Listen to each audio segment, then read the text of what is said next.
We're on Daf Yud Beis Amid Beis, and Rav Chisda wants to bring a proof that we don't pay any attention to her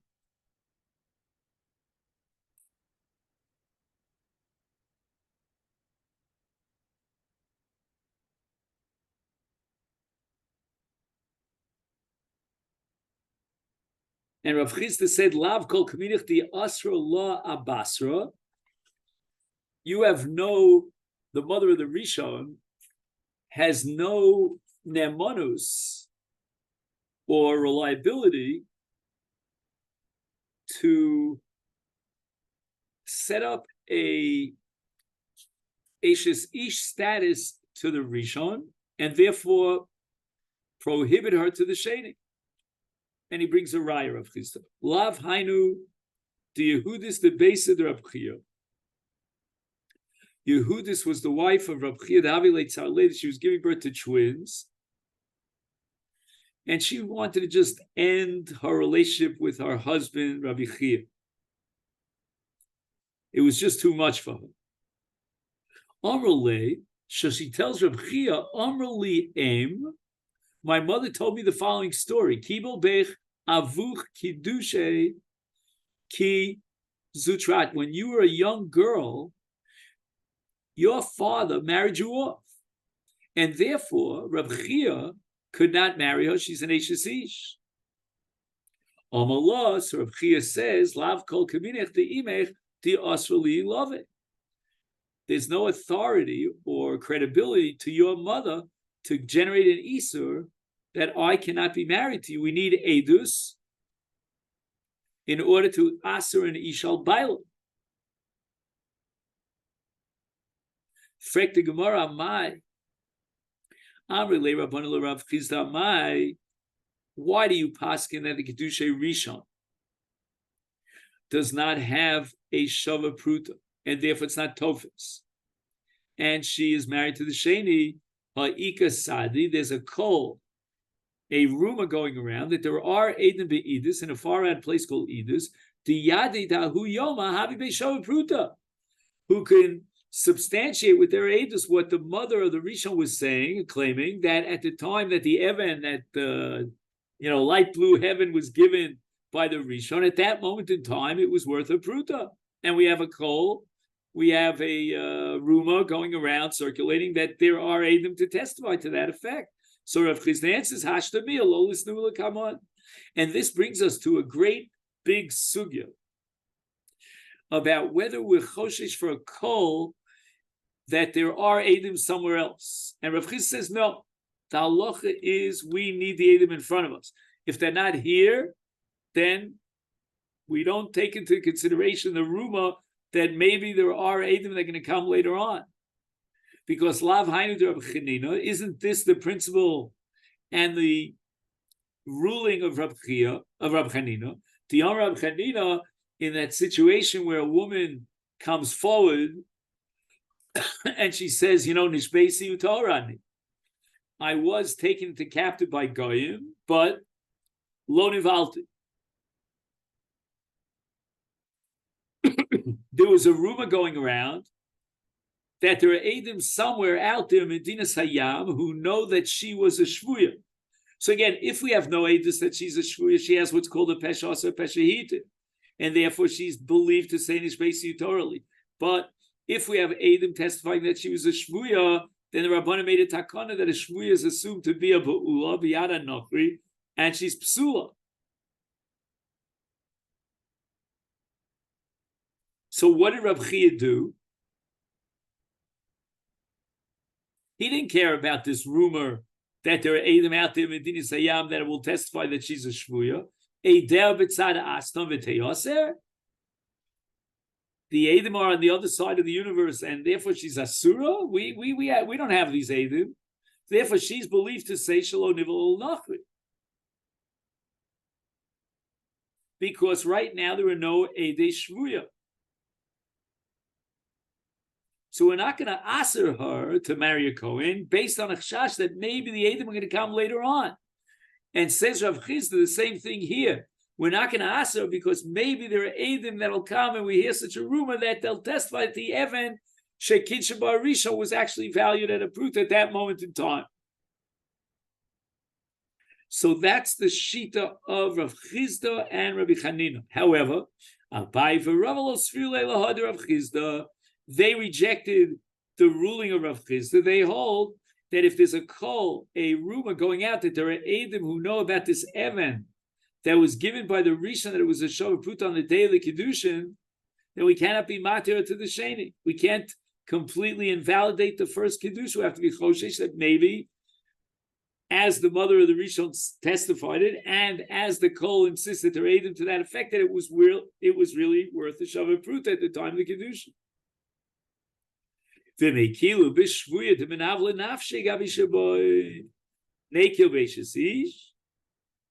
other words, it's true that Rabbi Chanina was mekil in the case of a shvuya. He relied on the shvuya, and he was not nervous and concerned about the kol that there were edim to testify that she was a shvuya. That's a whole different story, says Abai Baram. In that case, we don't know that even if she was a shvuya, we don't know that she had be'ilah and she was raped by the captors and therefore she's psul l'kohen. In fact, minavla nafshi gabi shavai, she's going to go out of her way to look absolutely ugly, and that's going to be misgana havi einei hashabai. They won't have a desire to have a relationship with her, and therefore we could be making. But nekev shesish, now you're going to tell me that she's not married to the Rishon when we have a call that there are Eidim to testify that she is married to the Rishon? We're going to matir her to the Sheni? You're playing with fire. You're playing with an Yisrei Shesish. At the end of the day, as we'll see in the next part of the sugya, the woman relying on the Horah of Rav Chizda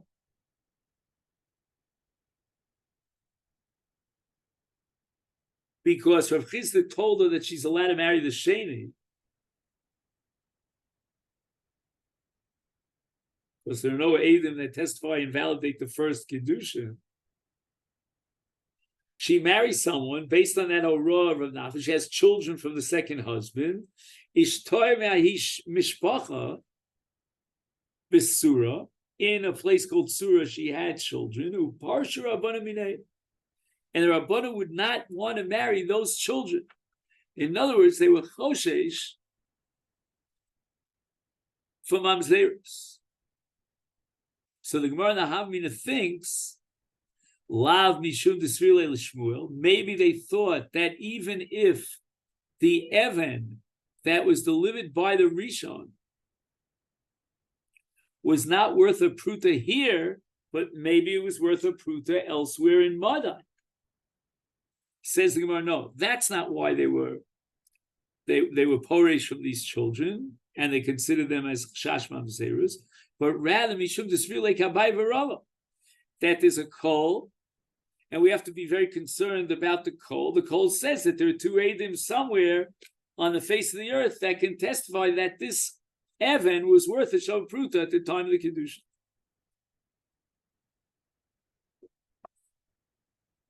So it seems that from this sugya we pass like Abai v'Rava against Rav Chizda, and we're choshesh for a kol. We could be making in the case of a shvuya because a shvuya is lakula. Gemara tells the story that's connected to the psak of Shmuel that Chayshin and Shema Shava Pruta b'Madai Ahu Gava the Akdish b'Shutisa the Asa b'Shuka.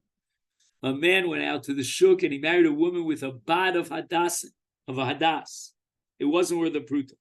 Sholchle Ravacha Barhuna lekami de Rav Yosef ki I gave the mai. Are we choshesh for Kiddushin? Sholchle Rav Chizda said Nagde Kirav. We'll soon see a whole list of situations and scenarios in which Rav strikes a person with malchus because he didn't do the right thing.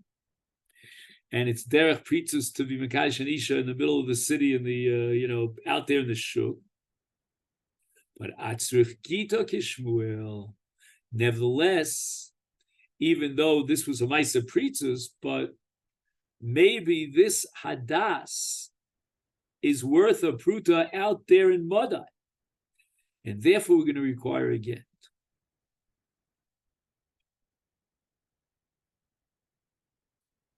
And there are many situations in which we hear stories about a man who gave a woman something for Kiddushin. He said, "Oh, will you marry me with this?" And he gave her something that's almost valueless. He made a paper ring. I don't know. Think of examples. So I think this concept of Sheva Pruta B'Madai applies when we have reason to believe that elsewhere there may be a dearth, right? The law of supply and demand. If you don't have enough supply, then the value goes up. Now we have a list of all these situations in which Rav gave Malchus, what we call Makas Mardus, for someone who is guilty of a Maisa Pritus. At the end of this sugya, by the way, the Gemara is going to reject everything that we're learning now, except for one. Rav Manke Amanda Makadish B'Shuka.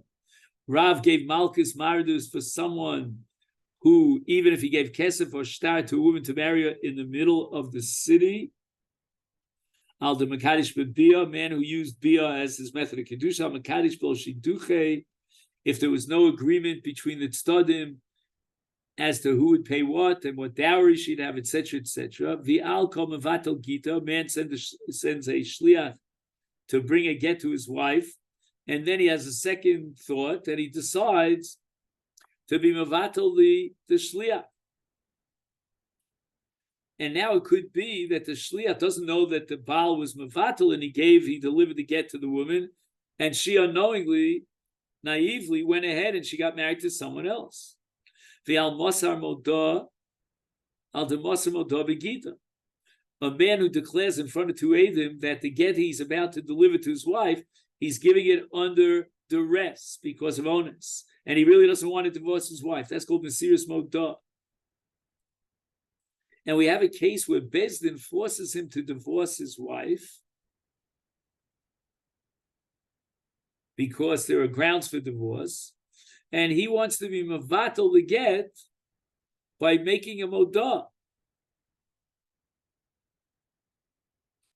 Now, even though the get is going to be Chal in this case, nevertheless, Rav gave him Malchus because he's being Motzi Laz on any children, Sheyu Lomi Ish Acher, that they're Mamzerim. For the ultimate Tsar Shlucha D'Rabbanan, when a person is subpoenaed by Shliach Bezdin to show up in Bezdin, and the person who's being subpoenaed, he starts humiliating the shliach, or he beats him up, he's going to get it bad from Ra. We're talking about a nidui of Bezdin, and stam nidui of Bezdin is 30 days. And despite the nidui, he goes ahead, he flouts the nidui, and he doesn't do whatever they commanded him.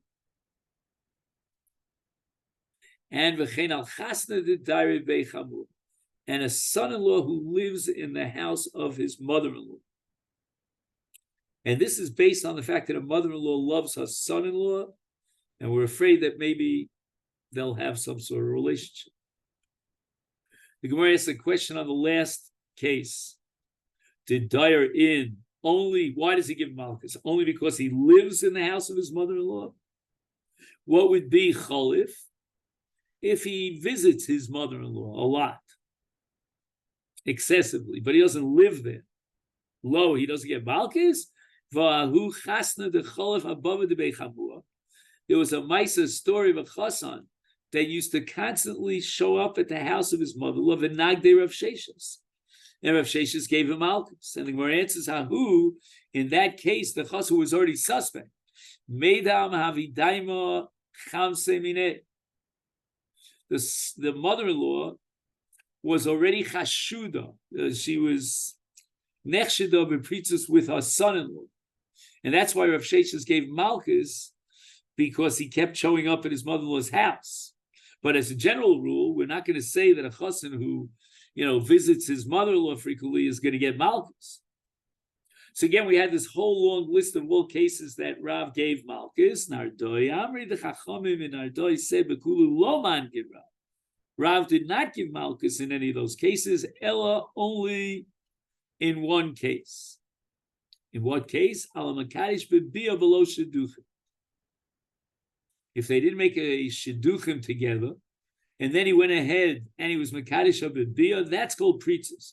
Ika diamri, according to another tradition, afilu b'shidduchei nami.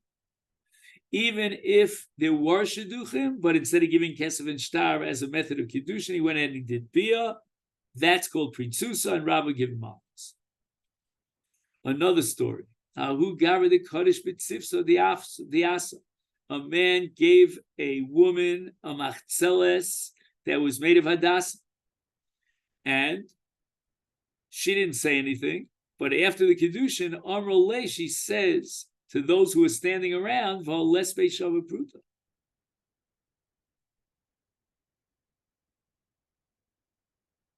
I'm sorry, I said that she says. What I meant to say is that the people who were there at the time said to the Mekadesh, "You're giving us something, a machzeles, it's not worth a pruta." Amar lahu, so the Mekadesh responds, "Tigdish bar ba zuzit is ba. I will marry her with 400 zuzim that are inside, wrapped up inside this machzeles of hadassah." How do you say machzeles in English? A mat, M-A-T. Shakelka vishtika. She took the machzeles with all the 400 zuzim, and she said nothing. So here we have a new principle of Rav. Omar Rav establishes shtikus lachmat mos is called shtikus lachmat mos lav klum. If a woman says nothing, so for example, in this case, when she receives the machzeles, she didn't know that there were mos that were wrapped up inside this mat, and now she finds out about the mos and shaska. She says nothing. So the machzeles, meaning the kesef kiddushin, is already in her hands, and she says nothing. If she said nothing when he said to her, that's one thing. But if only after she receives the object of Kiddushin, the Kesef, then she was Shosekes, that shtika does not express or reveal her agreement to be married. Maybe she was Shosekes because she doesn't care one way or the other. She thinks that since she didn't accept the Kiddushin as most Kiddushin from the get-go, she doesn't have to say anything. She doesn't have to answer his claim of Kiddushin.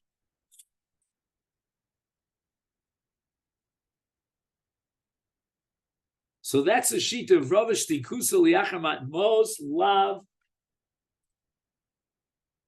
Klum. On what basis did I come to this conclusion? The Sanya, I have a brisa. Amaloli Isha, man says to a woman, Kinsi Sela Zepipikadon, please, I want to deposit a Sela in your possession. You guard it. Make sure it doesn't get stolen or lost. Now he says to her, Iskachi Libo, I want to be Mekadesh you with this Sela. So the Brisa says the following: B'shasmat mos, if before she received the mos, he gave her a sell and he said, "Arei mekudeshes is mekudeshes." That's obvious. But liachamat mos, it depends. Rotza mekudeshes, lo rotza lo mekudeshes. So now Rav is going to analyze what's the difference between rotzasa and lo rotzasa. Mine. If rotzasa and lo rotza means rotzasa di amra in, she said yes, and lo rotza di amra lo, she said explicitly, "I'm not interested in marrying you."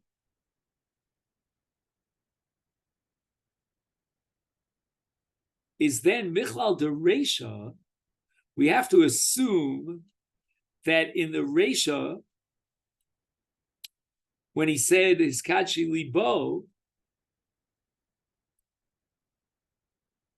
and there, V'shasmat mos was saying that she's not Mekudeshes, why don't you make the same distinction between Rotza and Lo Rotza? What did she say? And here we move on to Daf Yud Gimel.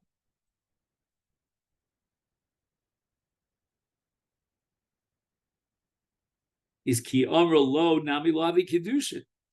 V'kamalo, amai v'kamalo. Are you going to tell me that in the ratio, if she said explicitly, I don't want to marry who she's married, that's impossible. Elolav, Rava says, therefore, how do we interpret Rotza and Lo Rotza? Rotza, the Amra in. As we said earlier, she said yes. But when it says Lo Rotza, what does it mean? Not that she said no, but Ishtika Mishtaka. She said nothing. And why isn't the Kiddushin valid in the Seifa, in the case where he says Kachili Bo? Because Hashtika was Li Acharmat Mos. He gave her the Mos as a deposit. She accepted Shmira. And now when she says nothing, when he makes he makes an extension towards her marriage, Ishtikus Acharmat Mos Lav Klum, because this doesn't prove that she wanted to marry him. The reason why she was Shosekes is because she didn't pay any attention to the whole thing. So the Gemara raises the following objection against Rava. Koshu be b'fum nara, in a place called Fum Nara, they ask the following question. Mishmei, in the name of Rav Huna, Breder Rabbi Yeshua, mi dami. How could Rava accept an analogy, or a postulated analogy, between Shtikas Isha in Rava's case and Shtika in the case of the Pikada? In the case of Pikada, also possible Taurus Pikada, Yavinali, she has a Chiv Shmira. And therefore, if the object gets lost, she's going to have to pay for it. Savra, therefore she thought, even though she's not interested in Kiddushin, Ishadi Lahu, if I throw it back at him, Umitbare, it might get lost or broken, and it's Mechayvis, I have to pay for it. But Hach, in the case of Machzeles of Adasim, V'Torah Kiddushin, Yahav Nala'ilu, from the get-go, he gave her the Machzeles and he said, Arei Mukudeshesli. And even though it wasn't the Machzeles itself of Hadassim was not with the Pruta, but nevertheless he comes back now and he says that there are most that are wrapped up in this Machzeles, and I want to marry you with those most. He said, Lo Nichale, if she's not interested in Kiddushin, Lishdinu, she should just throw it back in his face. She doesn't have a Chrayus. She never accepted it as a Pikadon with a Chiv Shmira. And therefore, the very fact that she doesn't throw it back to him indicates tacitly that she is misratzes and she's interested in Kiddushin against Rava. Now, in the next part of the sugya, the Gemara is going to try to defend Rava with what's called a parich, which is a question of Rav Achai, who's asking a question on the kasha of Huna Breder Rabbi Yeshua, Atu Kula Nashi Dina Gemiri. You're telling me you're assuming that all women are such bekios. They know the law so well, and they understand that if they did or didn't accept achrayus on the chayfetz, that would determine whether they have to pay for it or not. Ochanami Savra, even in the case of the Machzeles of Hadas, where she received it in the racial L'Shem Kiddushin, we should say Ishad Yelahu Mitvarei Mischai Bakar Yusam. If she throws it back at him and it gets lost or broken, then she's Chayv and Achrayus. And therefore she has to pay the value and compensate the owner of the Machzeles, who's the Makadish. And therefore, even in this case, there's no proof from the fact that she's holding on to the Machzeles and she didn't throw it back to him, that she was Nisratzes L'Kiddushin. Because you're assuming that she was an expert in the law. And we don't know that that's the case. So this is where we got up to for today. Sholcha Rav Chia, Rav Acha Barav L'Kami de Ravina. Emirtz Hashem for tomorrow.